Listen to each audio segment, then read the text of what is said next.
Welcome to Our View, the podcast, where we're changing the conversation about disability one story at a time. Here at Our View, we're all about education, awareness, and shifting perspectives. With each episode, we dive into honest, meaningful conversations with individuals from across the disabled community, amplifying voices, sharing lived experiences, and challenging the way society sees disability. Because disability isn't a limitation, it's a part of the human experience.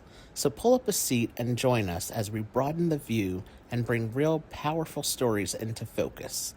This is Our View. I would like to welcome everyone back to a new episode of Our View, the podcast, where we aim to educate, raise awareness, and change the tone of conversation about disabilities.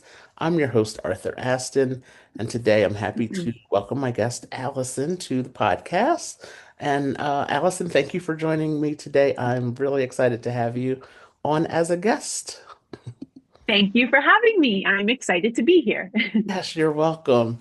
So you and I, you're one of the few people I have on the podcast who I actually know in real life.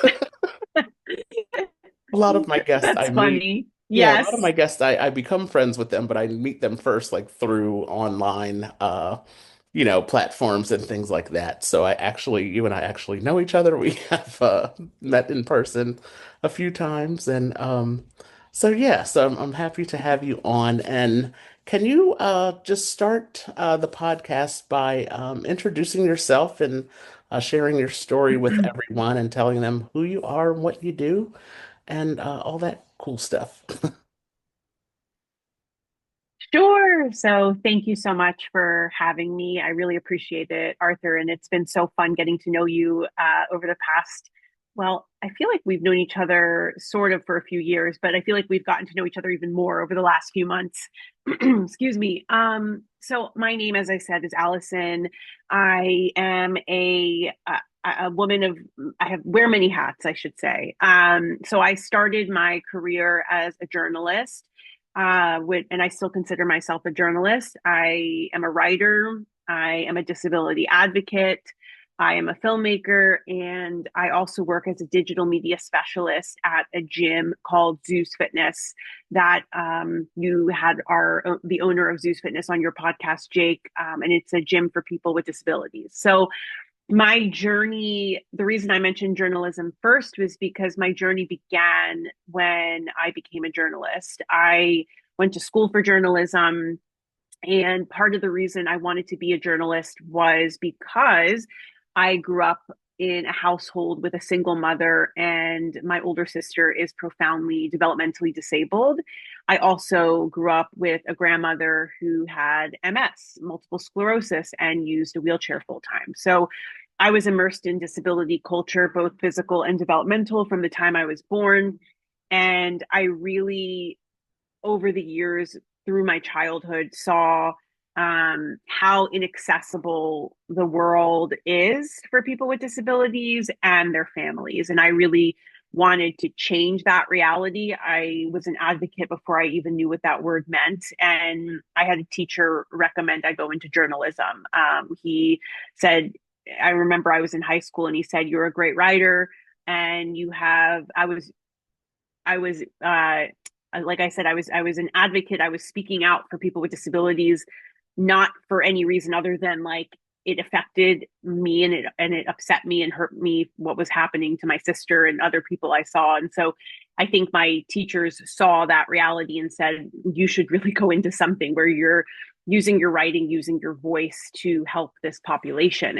And that is really what sort of began my journey. I went to Rutgers, majored in journalism, became a journalist, worked really hard at telling disability stories as a journalist. But as you know, and as many people probably know, you when you're in the newsroom, you are sort of at the mercy of your superiors. And so I was great. I am grateful that I did have bosses throughout the years who let me tell disability stories. But of course, I was also sort of forced to tell other stories. The sort of general assignment type of stories that I was focused on during my tenure as a journalist. And Then fast forward, I became a filmmaker and I moved to LA in 2018 for my husband Sean's career as a screenwriter. And I ultimately, I had met a friend in as an intern in college. We became friends. We stayed friends throughout our.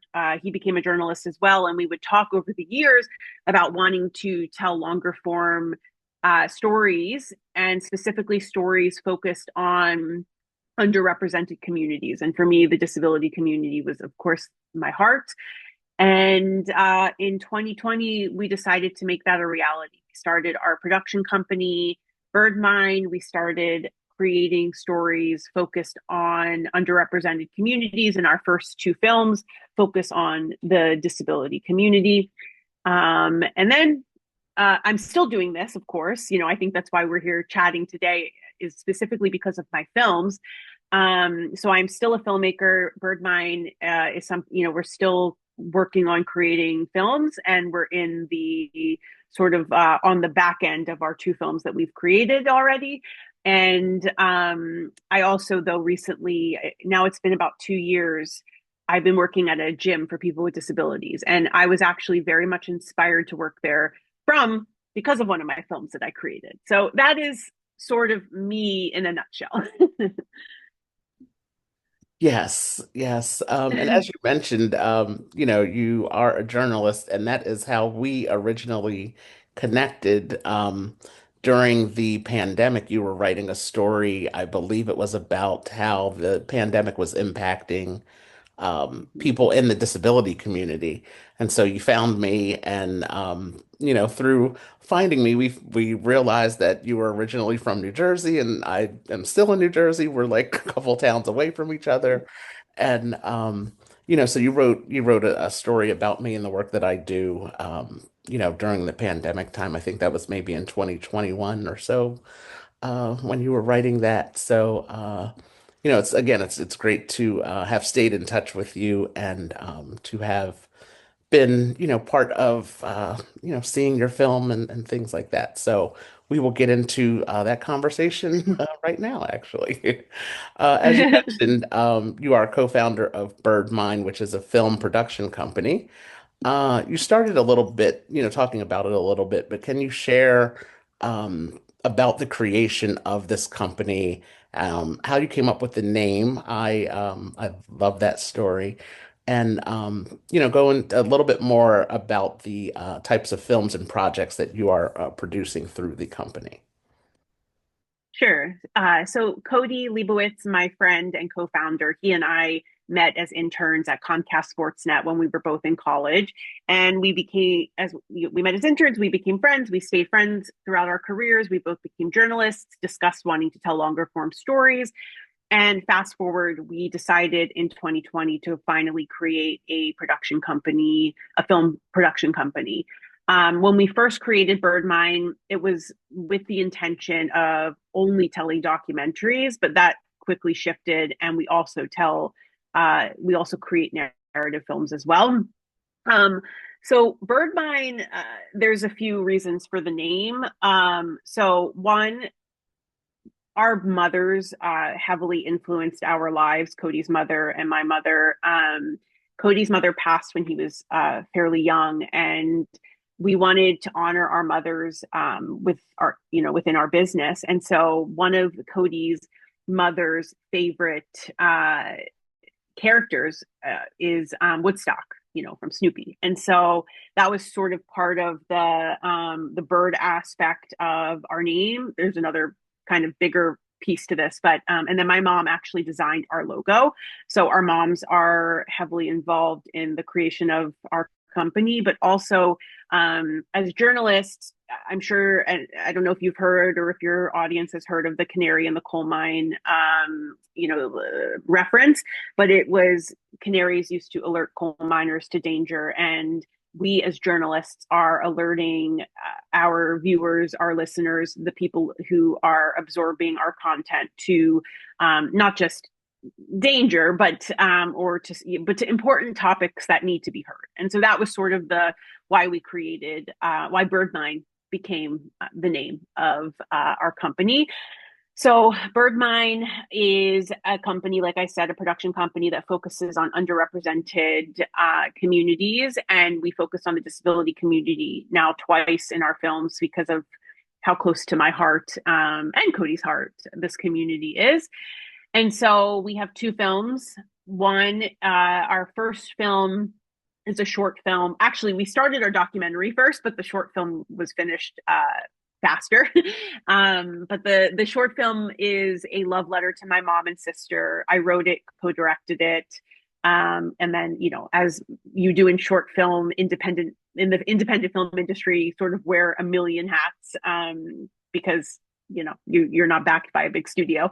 So I wear a lot of hats creating the film is called 13. It's a love letter to my mom and my sister.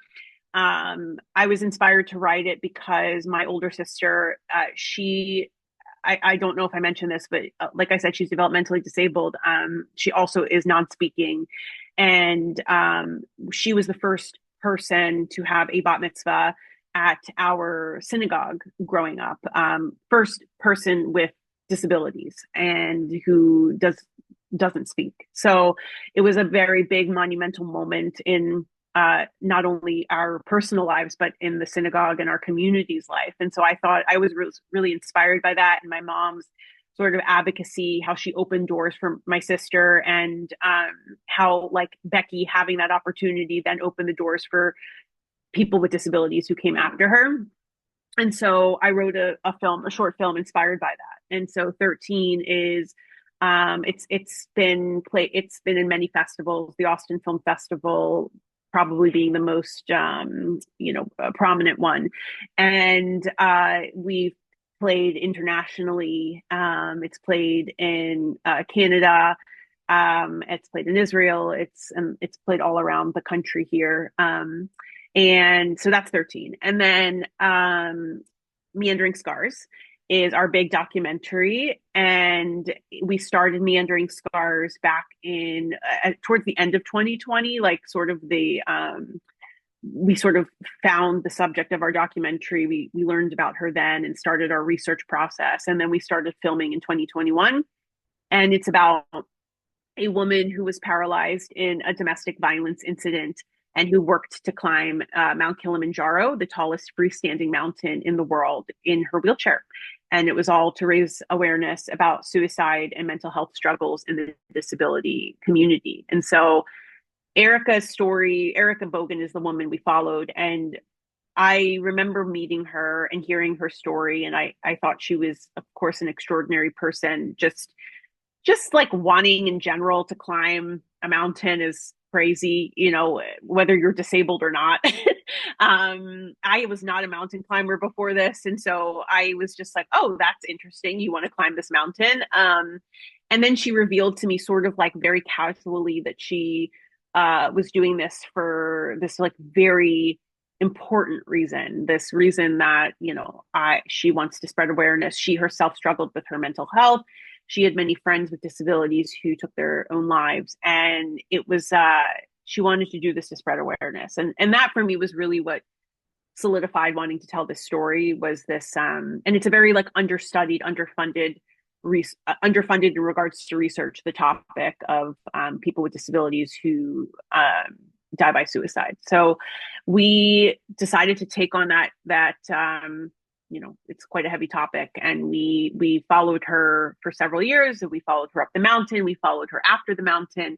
And Meandering Scars is, we have big news coming soon. I can't share it yet, but it's being announced soon.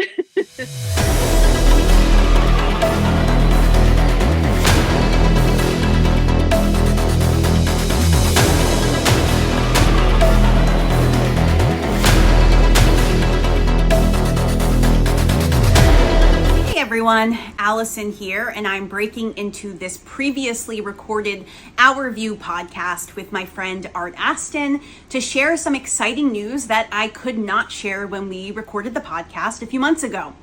That news, Meandering Scars, my feature documentary featuring a woman who was paralyzed in a domestic violence incident who worked to climb Mount Kilimanjaro in her wheelchair.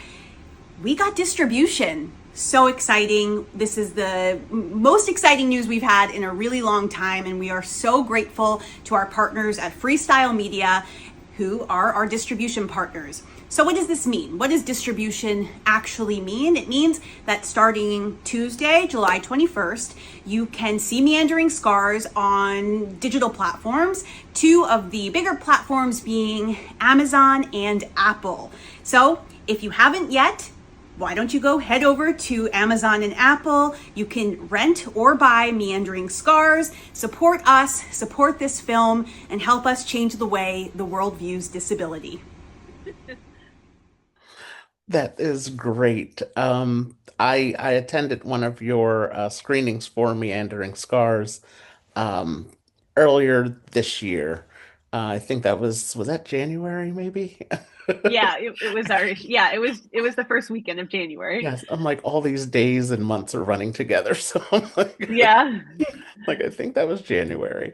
It was such a well done film, and it covers such a very important topic of raising awareness about mental health and suicide within the disability community, which is a very big topic. But the film and like you said, you climb the mountain right along with her and the whole team, and just seeing uh everybody's perspective of what it takes for her to get up this mountain, and it was just fantastic. I thought it was a great film, and just again, to raise awareness about such an important topic. And for those listening or watching the podcast who have been around for a few years, I majored in psychology. For the My plan was to work with families impacted by disabilities, because I felt as if, a mental health counselor, therapist would have been beneficial to me and my family, having grown Mhm. up with a disability. But it was, I don't know why. I don't know if it wasn't suggested to our family, or if, my family didn't think we needed it. I don't know why, but looking back and being older now, I can see where it would have been beneficial for me personally, and for just my family as a whole, because having a disability impacts the entire family in different ways, every Mhm. individual in different ways. So, to have a film like this where it addresses those topics, and just the real feelings that she had as a person with a disability, where just being real and honest and saying, like, things get tough, and things get Yeah. tough for everybody, including those of us who live with disabilities. So it's Yeah. it really was an important film. And you talked about that your the production company Birdmine. Again, I love the name, and I love the the meaning behind it, and how it is connected to both of your mothers. That is really really cool, and how you are focusing on developing stories and sharing stories from underrepresented populations. And why was that important for you, to do that? Hmm. Yeah.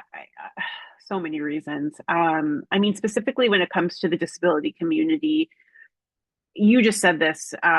When someone has a disability, it doesn't just affect that person; it affects their whole family. And so, I was the little sister who, when I was coming up in the world, to me, I didn't see difference. I mean, I think as a young person, it's like you understand that there's difference in the world. Like you, as you're coming up, so let me backtrack and say, I understood there was difference in the world. I didn't see the problem with the difference. Like to me, my sister was just my sister. There was not, I didn't, I wasn't like thinking about how I knew she communicated differently, but you adapt and you learn how to communicate with this person who doesn't speak. And there are ways to communicate with people who don't speak. And it was just the reality. It was just my reality. And I thought it was normal, like it was my normal reality. And it wasn't until the world told me it wasn't normal, and that it was a problem, that she was a problem, that my family had, that we were whatever.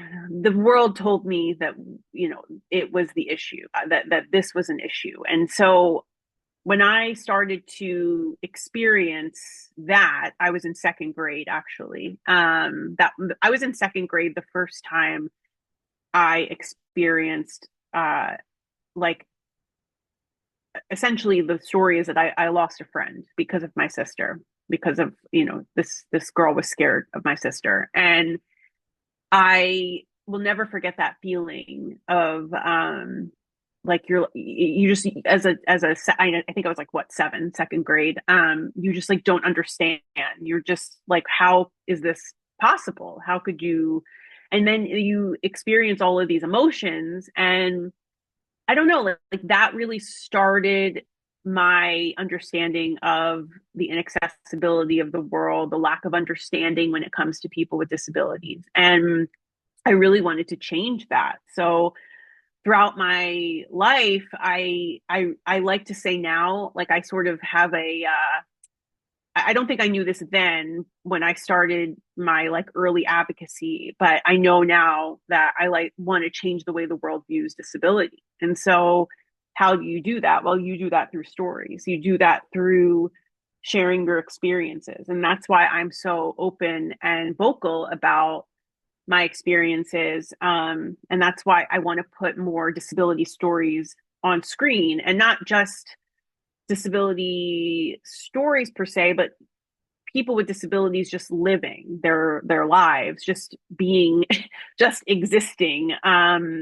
It's important that people expose themselves to this, because I don't know, like it just seems like when people are not exposed to this population, that's of course, I mean, questions are fine, but that's when sort of judgments and perceived judgments and this maybe these like negative feelings start to arise about the population. And so I really wanted to change that reality. And so that's why I create these films. I create the films because I want people to see people with disabilities as whole people, and really to start to think differently about disability. Like whether you're disabled or not, even the non-disabled population, like we all have difference. We're all different. And so it's very bizarre to me that our world still in this 21st century has like such a aversion to difference.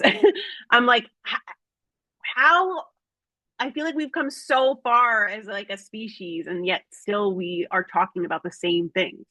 That just to me is insane. So anyway, I've definitely, when I was younger, I was like, I'm gonna change the world, like that was like, like really, and I don't know that I'm gonna do that, but I'm gonna change my own the world around me. I'm really working to like, if I can, I always say like even through my films or through my like working at zoos, if I can change one heart, one mind, have somebody change their perspective on disability, then I feel like I've done my job in this world. So Yes, definitely. I thank you so much for sharing that the story of your early childhood and how and I've heard many people on the podcast whether they have the disability themselves or it's a family member who has a family member with a disability, and I can say the same thing for myself. Growing up, it was like this was our normal. This was just my life, mm-hmm. and we adapted as a family. And and it wasn't until like as many people as you've just said, you hit the outside world, and they're just like, oh no, like this is a difference. That there is a difference here, and and they make it not. They make you they try to make you feel not okay with it. Yeah, And that's where it really hits because I'm from a very large family. My first friends were my cousins, and it wasn't until I go to school where people started making fun of me because I used yeah, crutches and things like that. And um and that's really why I started Our View, and you just mentioned it. and what you were just saying that uh, you want to try to reach people and change the way that they see those of us living with disabilities and knowing, just to know that we're out here, we exist, we live in your communities, and as I always say, we Hmm. shop in your stores and everything. We're just here, and it's Hmm. nothing to be afraid of. It's just, we're different, and some of us communicate differently, and we don't, some people don't use words verbally to speak, but they definitely have ways of communicating and getting their message across, and it's just breaking down all of those stereotypes that exist. As you said, it feels like we've come so far, but yet in that one, these few places we remain Yep. stuck back in time, where Yep. things, just don't seem to be progressing fast enough. But through the work that you're doing and your team that you work with is it's really important stories that you're sharing there. So thank you.